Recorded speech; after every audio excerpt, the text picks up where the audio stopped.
আসসালামু আলাইকুম। অল্প সময়ে মাত্র 10 টাকার প্যাকেট দুধ দিয়ে যে এত মজাদার রসমালাই বানানো যায় তারই রেসিপি আজকে আমি আপনাদের সাথে শেয়ার করব। তাহলে চলুন ভিডিওটি দেখে নিই।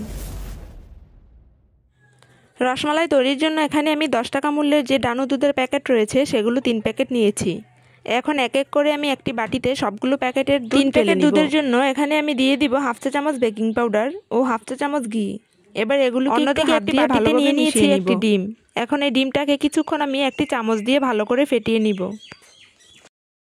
ফেটানো হয়ে গেলে সেখান থেকে অল্প অল্প করে ডিম দিয়ে একটি সফট ডো তৈরি করে নিব। ডিমের অর্ধেকটা লেগেছে আমার এই ডোটি তৈরি করে নিতে। এবার সেই ডো থেকে অল্প করে নিয়ে ছোট রসমালাইয়ের বল শেপ দিয়ে নিব। আমি রসমালাইয়ের জন্য সবগুলো বল বানিয়ে নিয়েছি। রসমালাইগুলো রান্না করার জন্য একটি প্যানে দিয়ে দিলাম 1/4 কাপ পরিমাণ চিনি।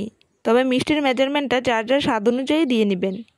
আমি রসমালাইয়ের মধ্যে সুন্দর একটি কালারের জন্য এবার চিনিগুলো দেওয়ার পর যখন কিছুটা কালার চলে আসবে ওই পর্যায়ে চিনিগুলোকে নেড়ে দিব এবং সুন্দর একটি কালারফুল ক্যারামেল তৈরি করে নিব। তবে খেয়াল রাখতে হবে ক্যারামেলটা যেন ওভারকুক হয়ে পুড়ে না যায়। ক্যারামেলটা হয়ে গেলে এখানে আমি 1/2 লিটার লিকুইড মিল্ক দিয়ে দিব। লিকুইড মিল্কটা দেওয়ার পর দেখা যাবে যে ক্যারামেলটা শক্ত হয়ে দলা পেকে গেছে, তবে ভয় পাবার কোনো কারণ নেই।